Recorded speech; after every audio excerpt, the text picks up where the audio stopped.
Everyone, let's teacher people में आपका स्वागत है। आप ही सभी की डिमांड पर बहुत सारे कैंडिडेट्स, मुझे लग रहा था कि कहीं ना कहीं जो प्रीवियस ईयर के पेपर हैं उन्हें कहीं से इस तरह की वेबसाइट पर नहीं मिल पा रहे या कहीं डाउनलोड नहीं कर पा रहे, आंसर की मैच नहीं कर पा रहे, बहुत सारी दिक्कतें आ रही थी। तो मैंने अब डेली 7:30 बजे आपको क्लासेस मिलेगी। हर क्लासेस का मैं बता दूंगी अपडेट, जो डिटेल होगी वो सारे टेलीग्राम पे होगी, और जो ये प्रीवियस ईयर का जो पेपर है वो भी आपको टेलीग्राम पे दिया जाएगा, फ्री ऑफ कॉस्ट है। वहाँ पे मैं नोट्स भी प्रोवाइड करवा रही हूँ, जो जो टॉपिक मोस्ट इंपॉर्टेंट है उनको दे जा रही हूँ। आप मेरा टेलीग्राम चैनल भी ज्वाइन कीजिए। बहुत सारे बच्चों को ये प्रीवियस एक से पेपर से बहुत ज़्यादा प्रैक्टिस करने से क्या होगा, आने वाले एग्जाम में आप बहुत अच्छे मार्क्स ला लेंगे। और इसमें यहाँ पे मैं गारंटी देती हूँ 120 प्लस तो आपके आसानी से आ जाएंगे। जो बच्चे कहते हैं कि हमारा सीटेक पेपर नहीं हुआ, क्योंकि प्रीवियस ईयर पेपर करना जो है कंटेंट तो आप कहीं से भी पढ़ लोगे। और अब तो बहुत ज़्यादा ये फ़ायदा हो गया कि आपका एग्ज़ाम जो होगा वो ऑफलाइन होगा, तो ऑफलाइन का कहीं ना कहीं ये प्लस पॉइंट है। तो मैं डेली आपके लिए प्रैक्टिस लाऊंगी। मैं लाइव क्लासेस इसलिए ला रही हूँ क्योंकि आपका कहीं ना कहीं टाइम वेस्ट होगा, और रिकॉर्डेड क्लासेस होगी डेली और ऑफलाइन होगी। और ये जो पेपर है आपका होगा 28/12/2022 का पेपर है, और यह अपडेट देने स्टार्ट करते हैं विदाउट टाइम वेस्ट न करते हुए।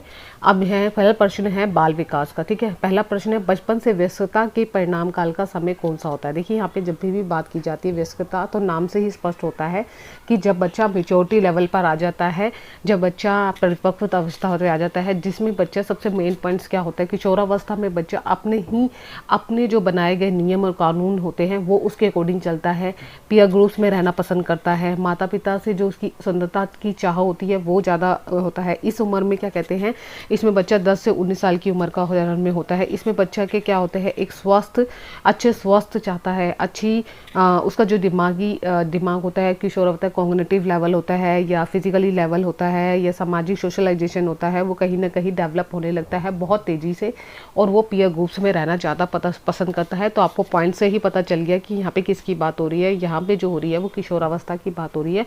यही जो टाइम पीरियड होता है सबसे ज़्यादा परिणाम काल का समय होता है, इसी को हम किशोरावस्था कहते हैं। अगला प्रश्न है निम्नलिखित में से किसके लिए स्थूल ग्रामक कौशल के प्रयोग की आवश्यकता होती है। देखिए सबसे पहला तो यहाँ पे जो पियाजे ने, अगर हम पियाजे की करें तो अगर फिजिकल जो डेवलपमेंट की बात होती है, इसमें दो तरीके होती है। एक होती है में यहाँ बात की जा रही है, तो यहाँ पे दो कौशल की बात की जाती है, दो स्किल्स की बात की जाती है। दो स्किल्स में दो पहले आते हैं फाइन मोटर स्किल, और दूसरा होता है gross motor skill. Gross motor skill में, फाइन मोटर स्किल में छोटी उंगलियों की यानी छोटी मसल्स का प्रयोग किया जाता है, ग्रॉस मोटर स्किल में बड़ी मसल्स का प्रयोग किया जाता है। तो इन दोनों का डिफरेंस आपको पता नहीं चाहिए। ये एग्जाम के पॉइंट ऑफ से 101% आता है, चाहे पेपर 1 ले लीजिए चाहे पेपर 2 ले लीजिए, दोनों ही पेपर में आता है आपका। ठीक है, सबसे पहले यहाँ पे जो बात हो रही है ये स्थूल ग्रामक हो रही है, यहाँ पे ग्रॉस मोटर स्किल की बात हो रही है। तो उसने कहा है कि इसका प्रयोग हम कहाँ कहाँ करते हैं, तो इसमें एग्जाम्पल दिया है। सबसे पहला तो है ब्रश पेपर पेंटिंग करना। तो आप खुद ही बनाइए, जब हम हाथ का इस्तेमाल कर रहे हैं तो कौन सी मसल की छोटी मसल्स का उपयोग हो रहा है, तो फाइन मोटर स्किल। पेपर के टुकड़े फाड़ना या चिपकाना, ये भी फाइन मोटर स्किल से बात हो रही है। ठीक है, सुई में धागा पिरोना, ये भी फाइन मोटर स्किल, क्योंकि हम उंगलियों का प्रयोग कर रहे हैं जहाँ पे छोटी मसल्स का होता है, यहाँ पे बड़ी मसल्स की बात हो रही है। तो यहाँ पे ग्रॉस मसल्स की बात होती है। इसका राइट आंसर इज चलना और दौड़ना। ठीक है, अगर आपको दोबारा समझा देती हूँ, ग्रॉस मोटर स्किल में क्या होता है, बड़ी मसल्स का प्रयोग किया जाता है, और फाइन मोटर स्किल्स में हम छोटी मसल्स का प्रयोग करते हैं, छोटे कौशल्स का प्रयोग करते हैं। ग्रॉस मोटर स्किल में जैसे हमारा आता है चलना, उठना, बैठना, रेंगना, और किसी भी बड़े मांसपेशी समूह का प्रयोग करना, ये सारे हमारे किस में आते हैं, ग्रॉस मोटर स्किल में आते हैं। ग्रॉस मोटर स्किल में शरीर की बड़ी मांसपेशियां होती हैं जो हमारी कहीं ना कहीं हमें चलने में, दौड़ने में, कूदने में, गतिविधियों में हेल्प करती है, तो वो सारी ग्रॉस मोटर स्किल में आती है। ठीक है, अगला प्रश्न हम पढ़ते हैं, समाजीकरण की प्रथम संस्था क्या होती है। समाजीकरण की प्रथम संस्था की बात करते हैं तो समाजीकरण सोशलाइजेशन होता है। सोशलाइजेशन होता है कि जो हमारे आसपास का जो वातावरण है, जो सबसे पहले हमारा परिवार आता है, फिर उसके बाद स्कूल आता है, स्कूल के बाद हमारे दोस्त होते हैं, फिर हमारी मीडिया होती है। तो आपको इसके मैंने स्पष्ट ही बता दिया कि जो हम परंपरागत समाजीकरण के एक तरीका होता है, परिवार का जो हिस्सा होता है, जहाँ पे बच्चा सबसे पहले क्या सीखता है, तो क्या सीखता है, सबसे पहले वो अपने समाज से सीखता है। क्यों सीखता है, क्योंकि बच्चा वहीं से बात करना सीखता है, उससे वहीं से खेलना कूदना सीखता है। परिवार से ही वो उसकी क्या होती है, जैविका होती है। जैविका मतलब होता है यहाँ पे बच्चा माता पिता के साथ रहकर छोटी छोटी चीज़ों को सीखता ही रहता है। कहीं ना कहीं ये सारी चीज़ें आपके समाजीकरण में मोस्ट इम्पॉर्टेंट होती है। समाजीकरण का मतलब यहाँ होता है कि बच्चा किस तरीके से अपने परिवार में अपने माता पिता के साथ रहकर छोटे बच्चों को और भावुकों के द्वारा उठाए गए बच्चों को जो भी चीज़ हम सिखाते हैं वो सारी चीज़ हमारी समाजीकरण में आती है। तो सबसे पहला उन्होंने प्रथम संस्था पूछी थी, तो संस्था हमारा परिवार आता है, दूसरा हमारा स्कूल आता है, तीसरा हमारा दोस्त आता है और चौथा हमारा मीडिया आता है। जिस तरीके से सीक्वेंस दे रखा है इसी तरीके से सीक्वेंस में आते हैं। ठीक है, अगला प्रश्न है, बस जल्दी करूंगी क्योंकि बहुत ज़्यादा मुश्किल सवाल नहीं है, सीडीपी में आपको पता ही होता है, इतने टाइम से कर रहे हो। अगला प्रश्न है, ये मान्यता की भौतिक वस्तुएं जैसे गुड़िया कार में सभी गुण होते हैं तो ये क्या कहलाती है। देखिए यहाँ पे मानवता की भौतिक वस्तु की बात की जा रही है, तो यहाँ पे बता रहे हैं कि अगर एक जो चीज़ हमारे सामने पे है, आपको पता है जो चीज़ हमारे सामने है भौतिक है वो सजीव है। कहीं ना कहीं हमारी ये मान्यता होती है कि जो चीज़ हमारे सामने होती है, जो चीज़ हमें सामने दिखती है वही चीज़। यहाँ पे अगर पियाजे की थ्योरी की बात करें तो पियाजे ने कहा था कि जो चीज़, पियाजे ने अपने जो पहली जो थ्योरी कही थी जिसमें हमने पहले पढ़ा था कि एक होता है हमारी जो यहाँ पे पियाजे की थ्योरी की बात हो रही है, तो यहाँ पे पियाजे की थ्योरी में कहा गया था कि आपको भी पता है कि पूर्व सक्रियात्मक अवस्था में कहा गया था कि वहाँ पे जो जीव विज्ञान है उसमें क्या होता है कि सजीव, जो चीज़ वस्तु हमारी सजीव है, सजीव मतलब जो चीज़ हमारे सामने है वही चीज़ हमारी क्या होगी, वही चीज़ बच्चा जल्दी से उसको पहचानता है। तो जीववाद अगर आपको याद होगा, आपने पढ़ा होगा, तो वहाँ पे पॉइंट्स दे रखे थे। इसमें पदानुकूल सोच भी बताई थी, केंद्रीकरण मतलब सेंटराइजेशन होता है, बच्चा एक ही तरीके से सोचता है। इस एज पीरियड में इसमें होता है 2 से 7 साल का जो बच्चा होता है उसमें इसी टाइम पीरियड में बच्चा सोचता है और इसकी डायरेक्शन में नहीं सोच पाता। वर्गीकरण मतलब होता है जहाँ पे क्लासिफिकेशन करना सीख जाता है, ये एज आती है, इसके बाद की एज आती है जहाँ पे बच्चा अपना खुद से वर्गीकरण कर लेता है, यानी कि उसको अलग अलग शेप दी जाए तो वो डिफरेंट शेप के अकॉर्डिंग उस चीज़ को लगा लेता है। वो एज बाद में आती है, वो 7 से 12 साल के बच्चे में आती है। और उस एज में यहाँ पे पियाजे की थ्योरी की बात की गई है।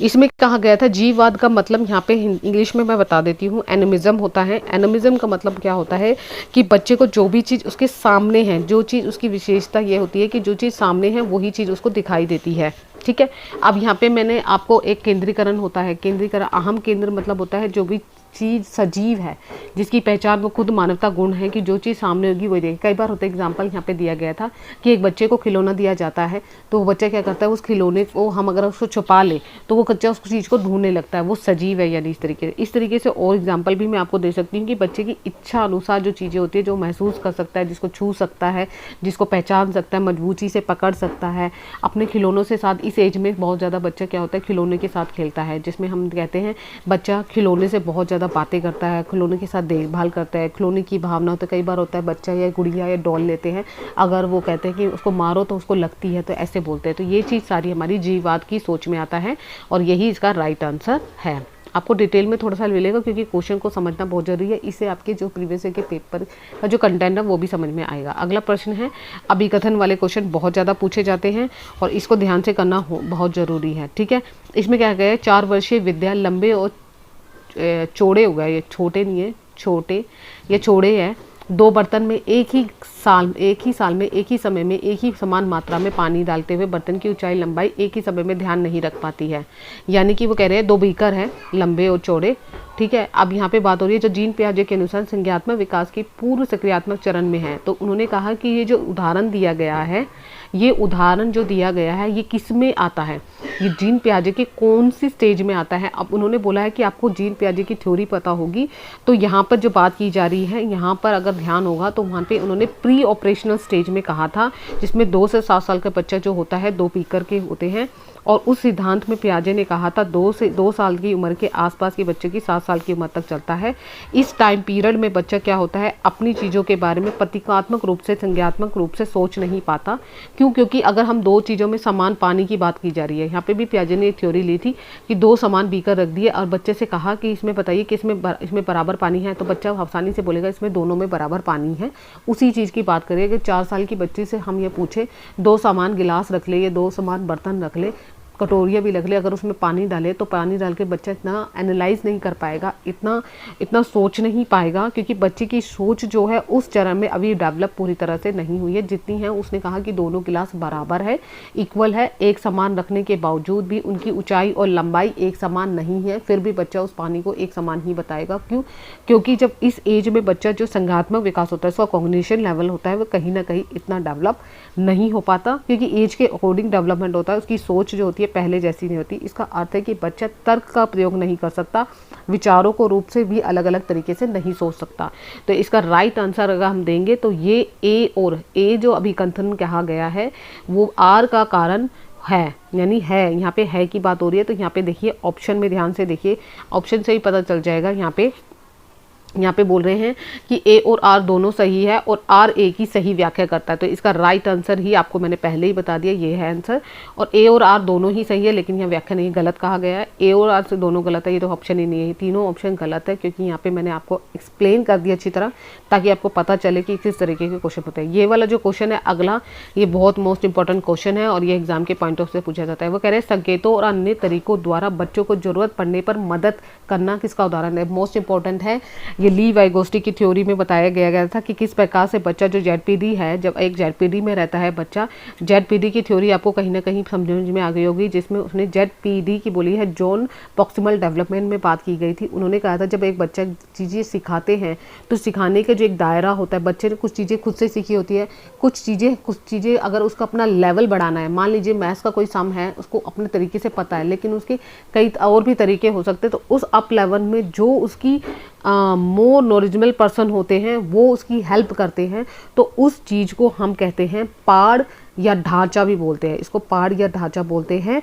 और यही एक्सप्लेन किया था ली वाइगोस्टी ने थ्योरी में कहा था कि यही चीज़ होती है कि जब बच्चा किसी भी तरीके से, वो माता पिता हो सकते हैं, आपके फ्रेंड्स हो सकते हैं, आपकी टीचर्स हो सकते हैं, आपकी स्कूल की कलीग हो सकते हैं, तो मतलब जो भी आपकी हेल्प करते हैं उसको हम कह कहते हैं। वहाँ पर यहाँ पे पाड़ की बात हो रही है, ढांचे की बात हो रही है। पुला बलन नहीं आएगा, अनुबंधन नहीं आएगा, जो हमने स्किनर और उसमें पढ़ा था उसकी स्टोरी है। संज्ञानात्मक द्वंद्व भी नहीं आ सकता, ठीक है। इसमें यहाँ पे स्कल फोल्डिंग के बारे में और अच्छी तरह कि इसमें चरण में बोला था, जैसे जैसे बच्चा अपने आगे की ओर बढ़ता है, धीरे धीरे उसकी जो लेवल है वो कम होता है, तो हमने कहीं ना कहीं बच्चों की इसकी सहायता करते हैं, उनकी जानकारी को एक तरीके से गाइड देते हैं, हिंट देते हैं, ताकि वो एक स्वतंत्र रूप से सीख सके चीज़ों को। तो यहाँ पे इसकी बात की गई है, ठीक है। आगे अगला प्रश्न है, साइमन पर्शिन में बोला है कि बच्चों की शिक्षा के लिए वाइगोस्टी के सिद्धांत का अनुप्रयोग प्रस्तावित करता है। अब वाइगोस्टी के सिद्धांत के बारे में बातें कर रहे हैं।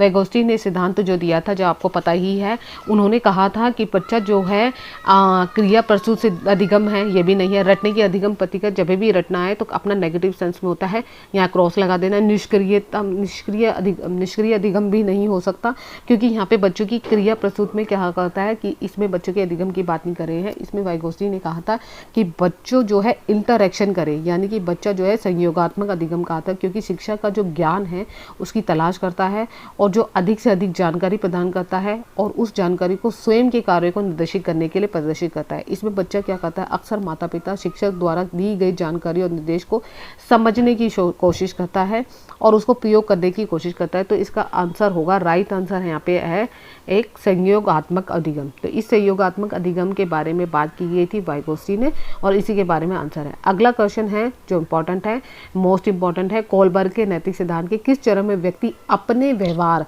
के परिणाम के बजाय दूसरों के अपेक्षा अनुसार कार्य करता है। वो कह रहे हैं कि जो काम वो खुद से न करके दूसरों के द्वारा किए जाते कार्य हैं, उस कार्य को क्या कहते हैं। कोलबर्ग का आपने 6 उन्होंने दी थी, 3 लेवल दिए थे और 6 स्टेजेस दी थी। फर्स्ट लेवल में आपको पता ही है, डिटेल में आपको इसके अलग से वीडियो करवाऊंगी तो उसमें 12 बता दूंगी। सबसे पहला जो लेवल दिया था, उन्होंने जो कहा था कि यहाँ पे सबसे पहले क्या कहा था कि प्री कन्वेंशन स्टेज है। प्री कन्वेंशन स्टेज में क्या कहा था, बच्चे ने 2 चीज़ दी थी। एक तो दिए था, आपका खुद ही पता है आपको, कि इस स्टेज में बच्चा क्या होता है कि बच्चे को इसमें क्या होता है कि उसका बिहेवियरिज्म जो होता है, उसका जो हम बोल सकते हैं दंड और दया की भावना होती है। तो यहाँ पे जो व्यवहारात्मक दंड में क्या कहते हैं, इसमें बोलते हैं, हम हिंदी में अगर बात की जाए तो यहाँ पे इसकी बात की जा रही है प्री कन्वेंशनल स्टेज यानी पूर्व क्रियात्मक या परंपरागत स्टेज होती है। हिंदी में बहुत सारे बच्चों को कहीं ना कहीं दिक्कत आती है, तो यहाँ पे ये पूर्व परंपरागत, एक मिनट, यहाँ पर जो परंपरागत की बात नहीं हो रही, परंपरागत चरण में जो यहाँ पे व्यक्ति की जिसकी बात हो रही है, किस चरण में होता है, व्यक्ति अपने व्यवहार के परिणाम की बजाय दूसरों की अपेक्षा कार्य करता है। तो यहाँ पे दूसरों की अपेक्षा की कार्य करता है, यानी कि दूसरों के द्वारा सही या गलत से संबंधी जो नियम होते हैं वो खुद से न करके फिर वो दूसरों के रोल मॉडल समझता है, दूसरों की बातों को सही मानता है, दूसरों की चीज़ों को सामाजिक रूप से देखता है और दूसरों की ही चीज़ों को अनवांछित रूप से देखता है। अगर मान लीजिए अगर बच्चे को इस एज की टाइम पीरियड जो होता है, इस एज में बच्चा क्या करता है, इसमें हमने पूर्व में होता है कि इसमें बच्चा जब 2 से साल का बच्चा होता है, 2 से 7 साल का बच्चा और 7 से उससे अब का बच्चा होता है, तो वहाँ पे कहीं ना कहीं इसमें जो होता है कन्वेंशनल एज में होता है, जहाँ पे बच्चा अपना किसी भी व्यवहार का परिणाम दूसरों के व्यवहार के परिणाम पर ज़्यादा सोचता है। तो यहाँ पर जो राइट आंसर है इसका वो है परंपरागत चरण। तो यहाँ पे याद रखना, पूर्व कन्वेंशनल एज में बच्चे को दंड और भय होता है। उसको अगर स्कूल में टीचर जा रही है तो अगर उसे किसी प्रकार का उसने गलत काम किया है तो उसको दंड दिया जाएगा, तो उसको कहीं ना कहीं भय होता है। इसमें रिवॉर्ड की भावना भी आती है। लास्ट में जब बच्चा होता है, जिसमें हम बोलते हैं प्रिंसिपल एथिक्स, जहाँ पे बच्चा अपने खुद के दायरे में, कानून के दायरों में ना रहकर अपनी खुद की सोच के अकॉर्डिंग काम करता है। ठीक है, तो यहाँ पे इसकी बात हुई है, इसको डिटेल में मैं जरूर समझाऊंगी। अगला प्रश्न है प्रगतिवादी शिक्षा। प्रगतिवादी शिक्षा की बात की जा रही है तो प्रोग्रेसिव एजुकेशन की बात की जा रही है। यहाँ पर पूछा गया है कि प्रोग्रेसिव एजुकेशन होता क्या है। देखिए, परीक्षा केंद्रित होता है, ये तो बिल्कुल भी नहीं होता। पाठ्य पुस्तक केंद्रित होता है, देखिए परीक्षा उसके अंदर ही आती है प्रगतिशील।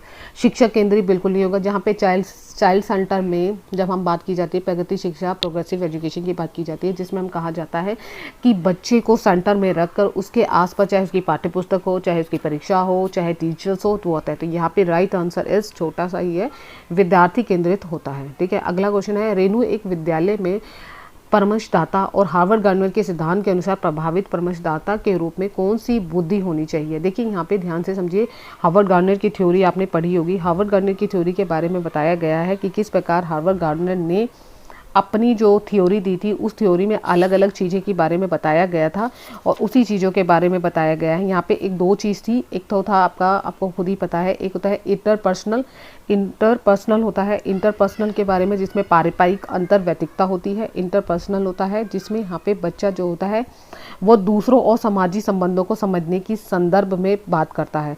वह दूसरों के स्वभाव, उनके इरादों, उनकी भावनाओं, उनके दृष्टिकोण को समझ सकता है और यहाँ पे और दूसरों की अच्छी तरह जुड़ सकता है। एक पर्सनल होता है, पर्सनल, यह है इंटरपर्सनल। ठीक है, इतना पर्सनल होता है जो दूसरों के बारे में। एक होता है इंट्रापर्सनल। इंट्रापर्सनल में अपने बारे में सोचता है, इंटरपर्सनल में दूसरों के बारे में सोचता है। तो इंट्रापर्सनल में दूसरों के बारे में सोचता है और इंटरपर्सनल में खुद के बारे में सोचता है। तो यहाँ पे जो बात की गई है वो कह रही है कि एक विद्यालय में रेणु है जो परामर्शदाता, हार्वर्ड गार्डनर के सिद्धांत के अनुसार उसके पास कौन सी बुद्धि होनी चाहिए। वो एक परामर्शदाता है, यानी वह खुद की बात नहीं समझा रहा, बल्कि परामर्शदाता यानी सामने वाले की बात को समझ रहा है, उनसे जुड़ रहा है, उनसे बातें कर रहा है, उनकी भावनाओं को समझ रहा है, वह दूसरों के साथ अच्छे पारस्परिक संबंध स्थापित कर रहा है, उनके पास अच्छा प्रभावी ज्ञान है, संचार कौशल है। तो यानी कि वो यहाँ पे क्या बात कर रहा है, इंट्रापर्सनल की बात की जा रही है। और दूसरा जो यहाँ पे बात की जाती है इंटरपर्सनल, जब खुद के बारे में सोचना हो। यहाँ पे हार्वर्ड गार्डनर की थ्योरी करवाऊंगी, उसमें आपको डिटेल में और समझा दूंगी। भाषा, यहाँ पे भाषा में स्कूल होता है स्नातक, जिसमें आपके अलग अलग म्यूजिक वगैरह जो भी इसमें अलग अलग बात की गई है, तो उनके बारे में डिटेल में चाहिए। अगला क्वेश्चन पढ़ते हैं। लिखा है कि अगला प्रश्न यहाँ पे लिखा हुआ है कि राष्ट्रीय शिक्षा नीति 2020 के अनुसार एक शिक्षक के शिक्षण अधिगम प्रक्रिया के दौरान प्राइमरी स्कूल के बच्चों से संप्रेषण के लिए किस भाषा का प्रयोग करना चाहिए। देखिए यहाँ पे प्राइमरी स्कूल के राष्ट्रीय शिक्षा नीति जो पढ़ी है NEP 2020 में से क्वेश्चन आएंगे और उससे रिलेटेड कहीं ना कहीं होगा। तो यहाँ पे जो बात की गई है, अगर हम सबसे पहले NEP की 2020 की बात करें तो यहाँ पे कहा गया है कि मातृभाषा में समावेशन की गुणवत्तापूर्ण होनी चाहिए। शिक्षा के लिए हम एक महत्वपूर्ण कारक होना चाहिए, यानी सीखने के लिए एक सुधार कार्य होना चाहिए। जब बच्चा विद्यालय में जाए तो उसे उस ज्ञान के अंतराल से बचने और सीखने और समझने की गति को महत्वपूर्ण देना है। यानी बच्चा जब भी अगर NEP जब भी सबसे पहले जो सीखता है वो सीखता है अपने परिवार से। परिवार में जो मातृभाषा होती है वो सबसे पहले आती है, फिर बाद में सेकंड लैंग्वेज आती है, फिर सेकंड लैंग्वेज से 3 भाषीय सूत्र कहा जाता है, जिसमें अलग अलग लैंग्वेज सीखी जाती है। तो इसका अगर राइट आंसर देखें तो बच्चों की मातृभाषा की बात की गई है, तो यहाँ पे मातृभाषा की बात की है। सिर्फ आपको डिटेल में समझाने के लिए क्वेश्चन को समझना जरूरी है। 12वां प्रश्न है, 5 साल की वैशाली ने अपनी माँ से कहा, माँ मुझे अमित की तरह बॉल चाहिए। वैशाली को जवाब देते हुए उसने माँ से कहा, फुटबॉल से तो केवल लड़के खेलते हैं। यहाँ पे देखो स्टीरियोटाइप बात हो रही है, एक लड़का और लड़की दोनों अलग अलग है, और यहाँ पे क्वेश्चन से ही पता चल रहा है कि यहाँ पे दो लिंग जो होते हैं, रूढ़िबद्धता भावना, लिंग रूढ़िबद्धता स्टीरियोटाइप की बात की जा रही है कि किस प्रकार एक छोटी सी गुड़िया लाऊंगी, माँ का क्या जवाब दिखाता है। तो उसका माँ का दिखाता है कि लिंग रूढ़िबद्धता की बात की गई है, जहाँ पे बच्चों की जेंडर रूढ़िबद्धता की बात की गई है। रूढ़िबद्धता का मतलब आपको पता है कि जहाँ पे लड़की और लड़की को एक तरीके से नहीं देखा था, लैंगिक स्टीरियोटाइप की बात की है, जहाँ पे हानिकारक होता है कि एक महिला और व्यक्ति क्षमताओं को विकसित करने के लिए उनके चाहे करियर हो, चाहे उनका जनजीवन हो, चाहे उनका चुनाव प्रक्रिया हो, किस तरीके से उनमें डिफरेंट किया जा रहा है, भेद किया जा रहा है, तो उसी भेद को कहते हैं लिंग रूढ़िबद्धता। ठीक है, इसका राइट आंसर इज 3rd। अगला प्रश्न है, बच्चों का नामकरण व उन्हें वर्गों में बांटना। देखिए यहाँ पे बच्चों का नामकरण यानी कि बच्चों के नामकरण से यहाँ पे लेबल लगाने की बात हो रही है, लेबलिंग की बात हो रही है। कभी भी बच्चों का नामकरण से बांटने से ये चीज़ गलत होती है, नेगेटिव सेंस में आती है। तो यहाँ पे इसका अर्थ जो होगा, अर्थपूर्ण सीखने को बढ़ावा देगा या सुसाध्यता करेगा। देखिए यहाँ पे पहला ऑप्शन क्या कह रहे हैं, अर्थपूर्णता और की ओर बढ़ावा देगा या फिर उसमें कहेगा। देखिए यहाँ पे दूसरा ऑप्शन में कह रहे हैं बच्चों के समूह में हिंसा और सीखने की लाचारी को जन्म देगा। ठीक है, बच्चों में अधिगम की जरूरत को पूरा करने के लिए सकारात्मक रणनीति। देखिए नेगेटिव सेंस में बात हो रही है, वहाँ पे लेबलिंग की जा रही है, बच्चों को उनके नाम से पुकार के अलग अलग हिस्सों में बांटा जा रहा है, तो ये तो राइट ही रॉन्ग ही है। बच्चों के आत्मसम्मान और प्रदर्शन का कोई प्रभाव नहीं डालेगा, ये बच्चों के आत्मसम्मान और प्रभाव पे डालेगा। ठीक है, और डालेगा, इसमें और भी ऑप्शन देखते हैं। यहाँ पे बच्चों में क्या कर रहा है, अर्थपूर्ण सीखने को बढ़ावा देगा, सुधार देगा, ये ऑप्शन भी गलत है, ये नहीं हो सकता। यहाँ पे जो बात की गई है, बच्चों को लेबलिंग की गई है, लेबल से बुलाने लगे हैं, अलग अलग डिफरेंट नामकरण से बुलाने लगे हैं, अलग अलग क्लासिफिकेशन करने लगे हैं। तो यहाँ पे जो बात हो रही है, यहाँ पे बच्चों के समूह में हिंसा और सीखने की लाचारी को जन्म दे रहा है कि बच्चों में भेदभाव किया जा रहा है उनके नाम के हिसाब से, उसकी राजनीति के हिसाब से, उसके लेबल के हिसाब से। तो ये कहीं ना कहीं गलत है, क्योंकि यहाँ पे जिस तरीके से माता पिता अपने बच्चों को एक लेबल करते हैं, उसी प्रकार से सोचने का स्थायी प्रभाव हो सकता है। लेबल लगाना तो एक लेबल की पहचान का हिस्सा भी बन सकता है। लेबल तेज बच्चे से बख्शे, एक तरीके से हम कह सकते हैं बच्चे के लिए कहीं ना कहीं ये नुकसान क्या तरीका है। ठीक है, इसका राइट आंसर इज 2nd है। सतत और समग्र मूल्यांकन से क्या मान रहे हैं, आपको पता ही है CCE की बात हो रही है, दोनों में ही अलग अलग है, दोनों को थोड़ा मतलब सतत मतलब और मूल्यांकन का, कि जिस तरह के छात्रों में किसी भी पहलू को शामिल करने की अलग अलग चीज़ें होती है, परिणाम होते हैं। सतत में क्या होता है कि बच्चे क्या होता है, थोड़े थोड़े समय में आपका क्या होता है, मूल्यांकन किया जाता है। ठीक है, टेस्ट लिया जाता है। और CC में भी यही सिखाया कि व्यापक तरीके से मूल्यांकन जो होता है वो निरंतर सीखने वाले परिणामों का आंकलन व उद्देश्य पर जोर दिया जाता है। तो यहाँ पे विद्यार्थियों के एक दूसरे की तुलना करना यहाँ पे नहीं होता। बच्चे की व्यापक विकास से जुड़ी सभी गतिविधियों के आंकलन के सभी पहलुओं को शामिल करना। देखो गतिविधियों आंकलन की बात की जाए तो उसकी सभी पहलू आते हैं, लेकिन केवल, देखिए नेगेटिव सेंस में कभी भी याद रखना, टैग वर्ड्स होता है, नेगेटिव सेंस में होता है, केवल वाला बिल्कुल नहीं होगा। साल के अंत में बच्चों का मूल्यांकन लेना, ये पहले होता था, अब बिल्कुल भी नहीं होता। तो इसका जगह हम खुद ही सोचे, 2 ऑप्शन तो गलत ही हो गए। विद्यार्थियों से तुलना नहीं करना होता है, इसका 2nd ऑप्शन इज राइट होता है कि बच्चों को व्यापक स्कूल में सही आंकलन देना, सही उसको गाइडेंस देना, सही तरीके से उनका जैसे एक एग्ज़ाम लेना, सही तरीके से उनको बुक्स देना, सही तरीके से उनको कंटेंट पढ़ाना, सही तरीके से उनको टीचर देना, मूल्यांकन में सब चीज़ें आती हैं। ठीक है, यहाँ पे राइट आंसर इज 2nd है। 15 है, प्रभावी शिक्षक कक्षा में शिक्षण अधिगम की प्रक्रिया में अक्सर जांच करने वाले प्रश्नों का प्रयोग करते हैं। तो इसके लिए शिक्षक किस प्रकार के मिलन कम करने में मदद करेगा, मतलब कम आंकड़ा, कम मतलब कम योग्यता देना। ठीक है, इसमें लिखा हुआ है योगात्मक मूल्यांकन, रचनात्मक मूल्यांकन, मानविकीय मूल्यांकन और चौथा है मानक संदर्भित मूल्यांकन। ठीक है, इस चारों के बारे में बात की है। इसमें से जो हम बात करते हैं, जो इसका प्रभावी शिक्षा को सबसे ज़्यादा परिणामात्मक मूल्यांकन होता है, जहाँ पर आपके सतत प्रक्रिया से सीखने और सिखाने का दौरान होता है, जिसमें छात्र और शिक्षक दोनों ही पूरे अनुशासन हित समझते हैं, उनको स्वदेश करते हैं, सुधार करते हैं, स्वनिर्देशी शिक्षा बनाने में सहायता करते हैं। छात्र को नियमात्मक शिक्षा में क्या होता है कि कक्षा में सीखने, सिखाने और मूल्यांकन करने में भी जाने देता है। तो यहाँ पे जो इसका राइट आंसर है वो है हमारा परिणामात्मक होता है। परिणामात्मक को हम रचनात्मक मूल्यांकन भी कहते हैं। किस तरीके से बच्चा एक सही तरीके से सीखने और सिखाने के दौरान छात्र और शिक्षक दोनों ही अपनी इच्छा अनुसार कार्य करते हैं और उसकी समझ को समझाते हैं। अगला प्रश्न है 16वां, एक समावेशी शिक्षा में शिक्षिका की क्या भूमिका होती है, यानी इंक्लूसिव एजुकेशन की बात की जा रही है। बच्चे की विविध जरूरत का पता लगाना और उसका ख्याल रखना। केवल विद्यार्थियों को देखिए, केवल वाले ऑप्शन हमेशा ध्यान रखिए ये रॉन्ग होते हैं और ये एग्जाम के पॉइंट ऑफ व्यू से हमेशा रॉन्ग ही कहलाए जाएंगे। बच्चों की विविध जरूरतों को पता लगाना, बच्चों की उनकी अकेडमिक क्षमता के अनुसार, यानी कि उनकी जो उन्होंने मार्कशीट मिली है, जो अकेडमिक कोड है, उसके अनुसार उनको अलग अलग करना, ये तो बिल्कुल ही गलत है। ठीक है, खास जरूरत यानी स्पेशल चाइल्ड वाले बच्चों की बात कही जा रही है, उन्हें अलग तरीके से पढ़ाया जाना, ठीक है, ये भी गलत है। तो फर्स्ट ऑप्शन इज राइट है, बच्चों की विविध जरूरत का पता लगाना और उनका ख्याल रखना। ठीक है, बहुत इजीली पेपर आता है, पेपर में कंसेप्ट को समझना बहुत जरूरी है। विविध समूह के विद्यार्थियों के शिक्षण के दौरान एक शिक्षक को क्या ध्यान रखना चाहिए? हर विद्यार्थी को स्वीकार कर वह सम्मान करना चाहिए। यस, ये पॉइंट है। सांस्कृतिक विविधताओं को अनदेखा करना चाहिए। देखिए, कहीं ना कहीं सांस्कृतिक विविधताओं की बात की जाती है, उनको अनदेखा भी कर सकते हैं या नहीं भी कर सकते। आगे ऑप्शन पढ़ते हैं। सुसज्ञता, संप्रेक्षण बनाए रखना, विद्यार्थी को स्वतः ही व लचीलापन देना, अप्रत्यक्ष देश देना।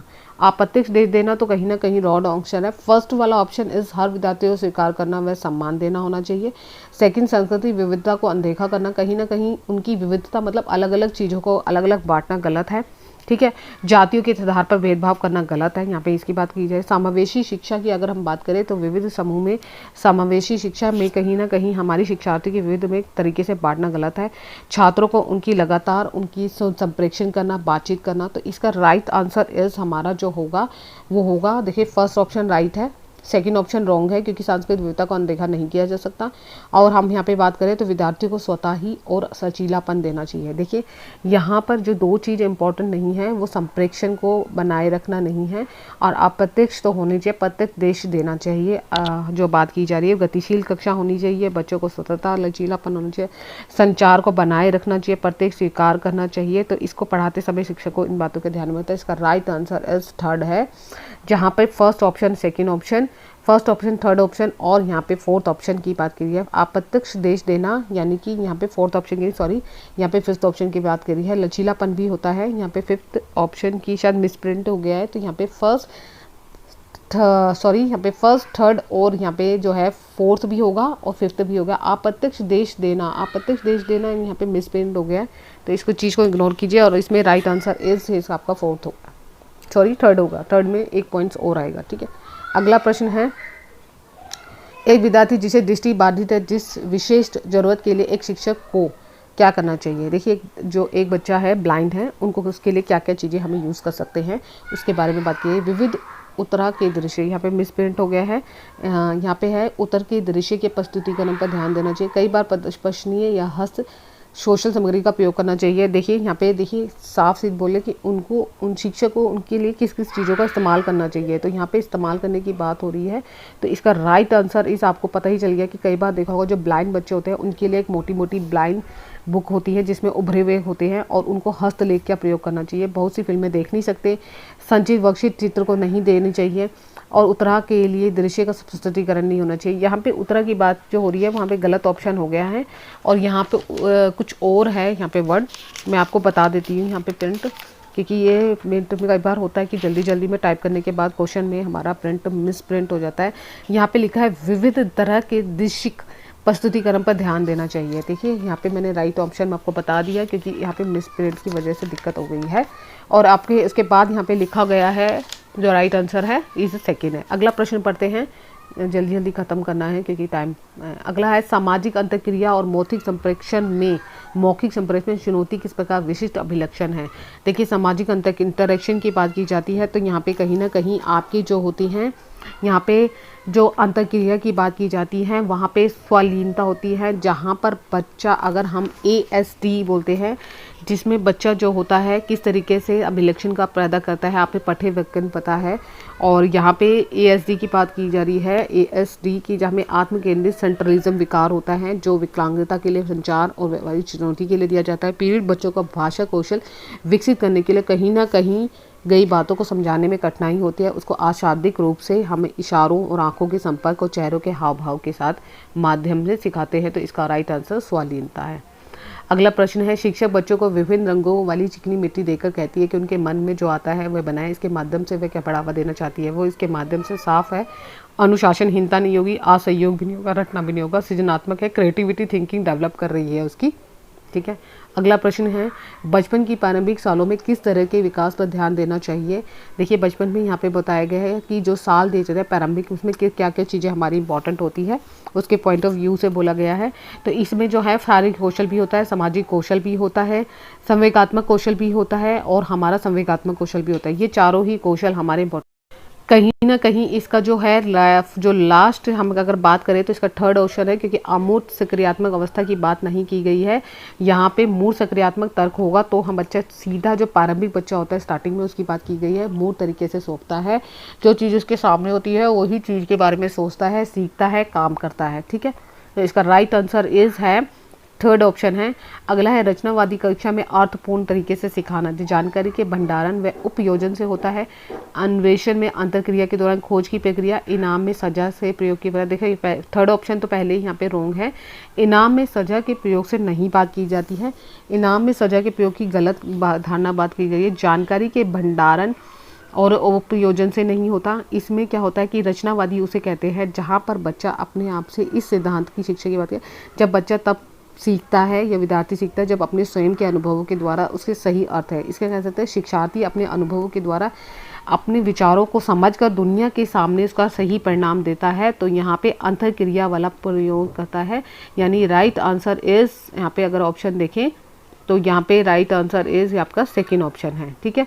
अगला प्रश्न देखते हैं, एक शिक्षक एक बच्ची जो एक अवधारणा को समझाने में असमर्थ है के साथ मिलकर काम करती है और उसे इशारा देते हुए कहती है, ये प्रक्रिया क्या कहलाता है? अब ऑब्वियसली यहाँ पे क्या कही जा रही है? स्कल फोल्डिंग की बात की जा रही है। यहाँ पे फिर एक और क्वेश्चन स्कल फोल्डिंग से आगे हमने बोला था इंपॉर्टेंट है। यहाँ पे शिक्षिका उसकी हेल्प कर रही है, तो इसका राइट आंसर इज पाड़ है। अगला प्रश्न है, निम्नलिखित में क्या बच्चे समस्या समाधान में बाधा उत्पन्न करेंगे? समस्या को सही से पहचानना, समस्या को स्पष्ट तरीके से परिभाषित करना। ठीक है। समस्या को सही तरीके से पहचानना, स्पष्ट तरीके से परिभाषित करना।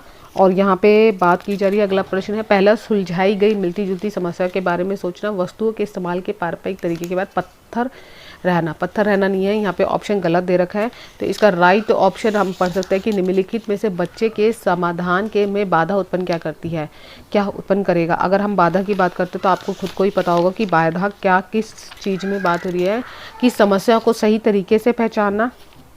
ठीक है। समस्या जो भी इसके सामने आ रही है वो उसको सही से पहचान रहा है, क्या समस्या के समाधान को बाधा उत्पन्न करेगा? ये बाधा उत्पन्न नहीं करेगा। समस्या को स्पष्ट से प्रभावित करना, ये भी बाधा। पहली सुलझाई गई मिलती हुई समस्याओं के बारे में सोचना, ये भी बाधा उत्पन्न नहीं करेगा। तो इसमें जो हमने यहाँ पे बात की जा रही है वो बात की जा रही है कि जिस समस्या है वो किस तरीके से हमारी बाधा उत्पन्न करता है। तो यहाँ पे वस्तुओं के इस्तेमाल के पारंपरिक तरीके से पत्थर, अब यहाँ पे पत्थर की बात हो रही है तो यहाँ पे पत्थर नहीं है, ये वर्ड गलत है, यहाँ पे स्थिर है, स्थिर रहना। तो यहाँ पे बात की जा रही है स्थिर रहने की, तो स्थिर रहना किस तरीके से किया जाएगा है, तो इसका राइट आंसर इज फोर्थ ही होगा।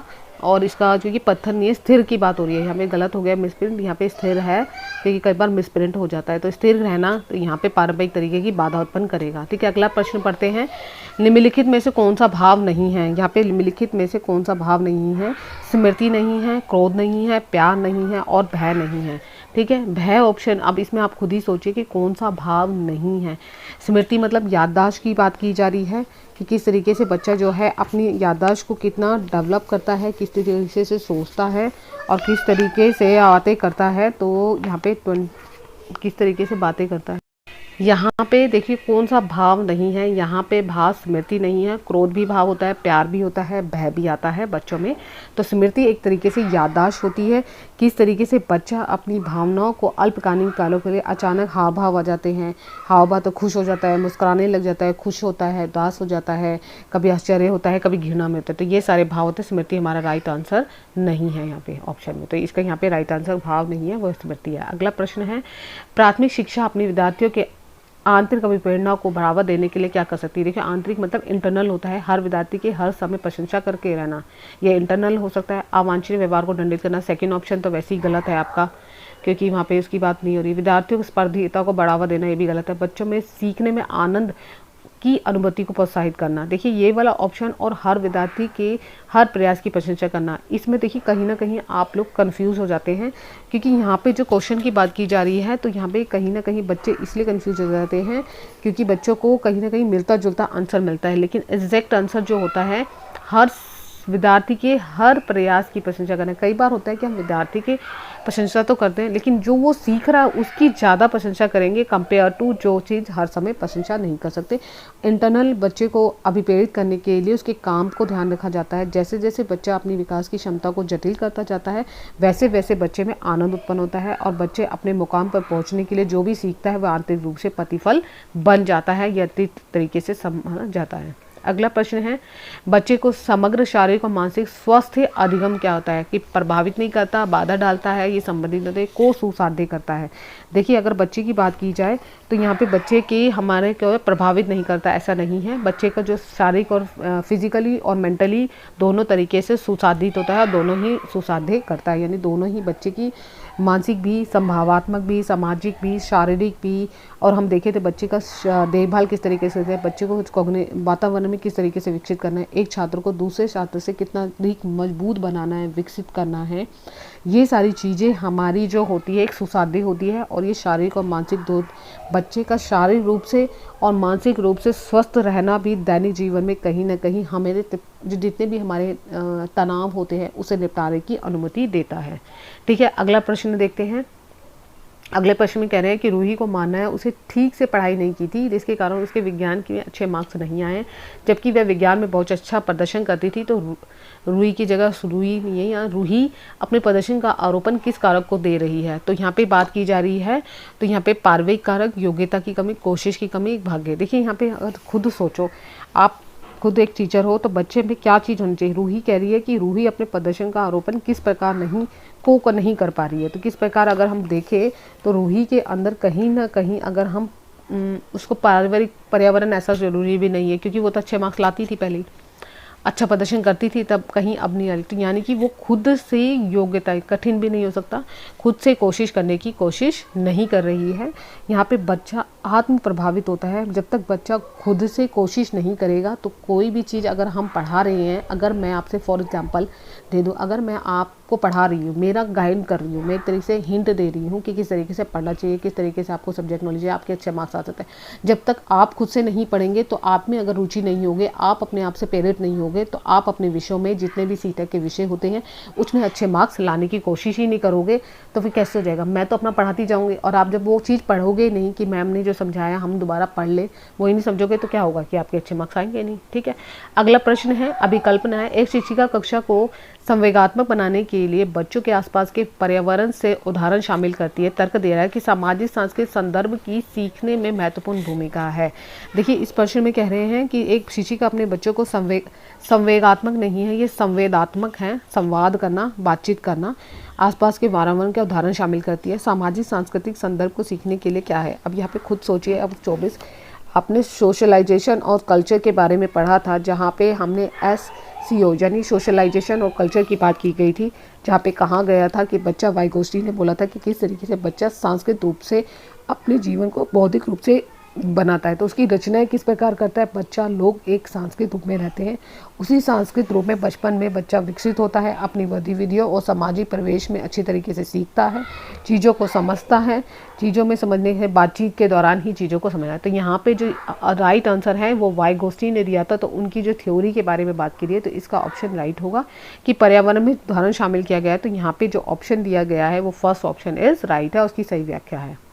अगला प्रश्न है जो लास्ट है, अभिकथन में है, विद्यार्थी द्वारा दी गई गलतियाँ व्यक्त, ये रोटियाँ नहीं है, यहाँ पे मिसप्रिंट हो गया है, यहाँ पे लिखा है त्रुटियाँ की बात हो रही है। शिशु को विद्यार्थियों की असफलता को दर्शाती है।